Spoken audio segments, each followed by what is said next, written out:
zaštiti od terora monarho-fašista, hiljade grčke dece prelaze preko jugoslovenske granice.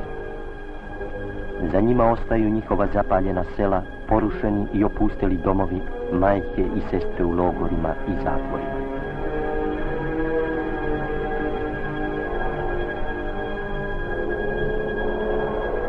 Zašto beži već 25 dana ova 6-godišnja devojčica, noseći na ramenima svoju 2-godišnju sestru? Zato što su monarho-fašisti htjeli da je odvedu u logor, jer joj se otac u demokratskoj armiji bori za slobodu Grčke.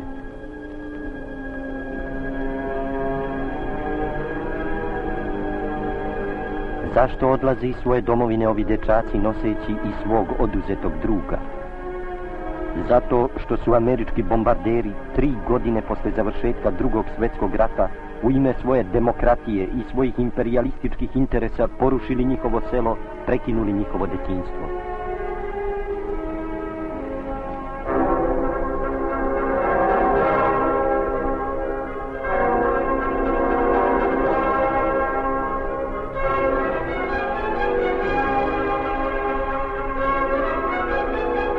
Strašna je sudbina ove dece. Bez majki ili starije braće i sestara, gladna, bosa i iznurena, beže ona nedeljama preko besputnih planina severne Grčke.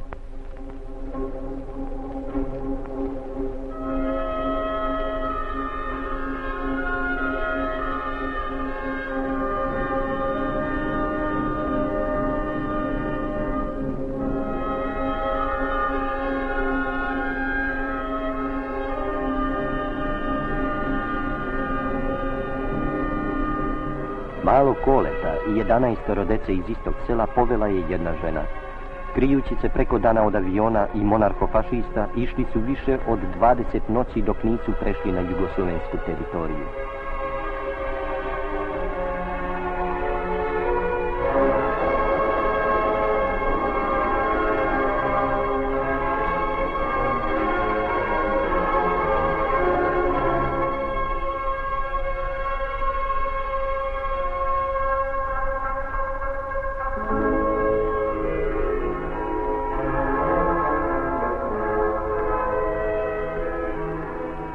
Već u prvim pograničnim selima decu prihvata Jugoslovenski crveni krst, a članovi Narodnog fronta, Narodne omladine i pioniri donose im hranu, odelo i poklone.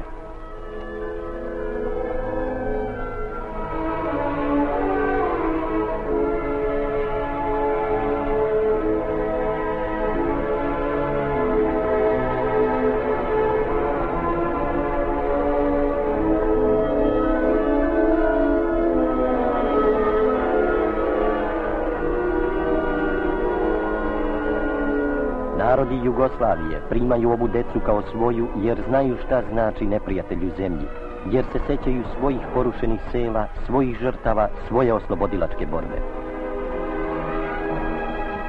10-godišnja Marijanti Ciku pobegla je noću sa svojom starijom slepom sestrom iz opkoljenog sela i lutale su same oko 40 dana da bi došle do Jugoslavije.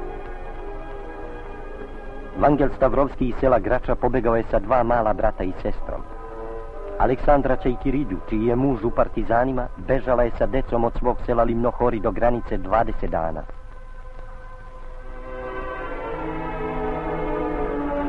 Takve su sudbine i ostale dece.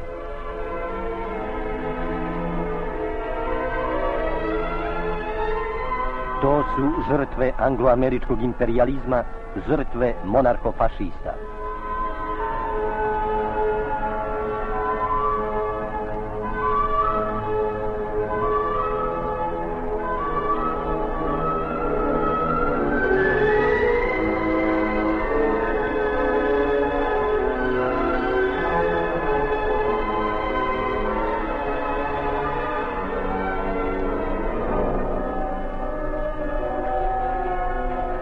Jugoslovenski crveni krst je preduzeo sve mere da deca, dok su u Jugoslaviji, zaborave muke koje su pretrpela, zaborave svoje strašno detinjstvo.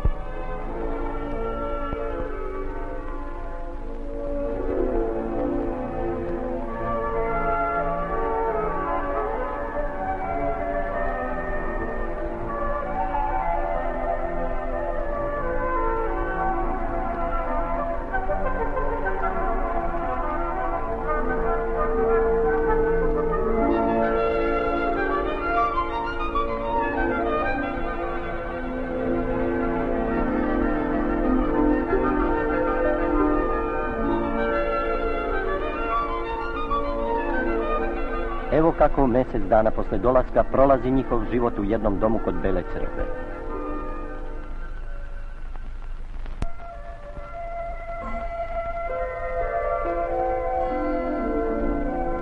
U stoletnoj šumi kroz koju protiče rečica Nera živi oko 200 grčke dece.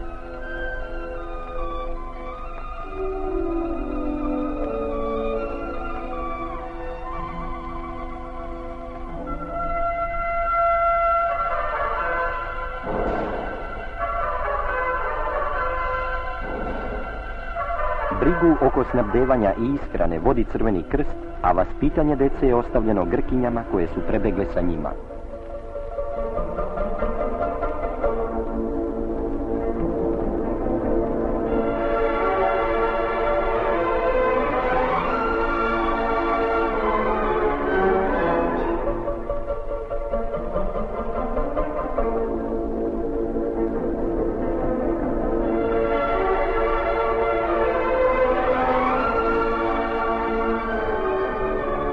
Jutro počinje gimnastikom.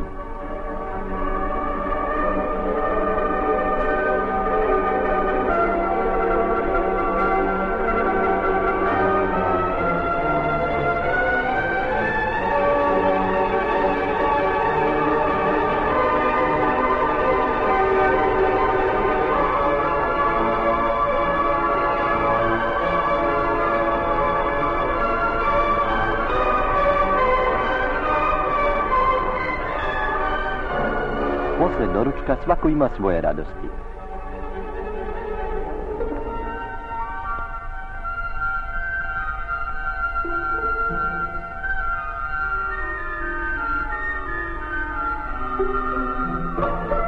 Dok se mlađi igraju, stariji uče. U svojoj zemlji oni nisu imali mogućnosti da idu u školu, tako da je retko koje dete pismeno. Stari učitelj Nikola Georgijadis, koji je prebegao zajedno sa njima, uči ih grčku azbuku.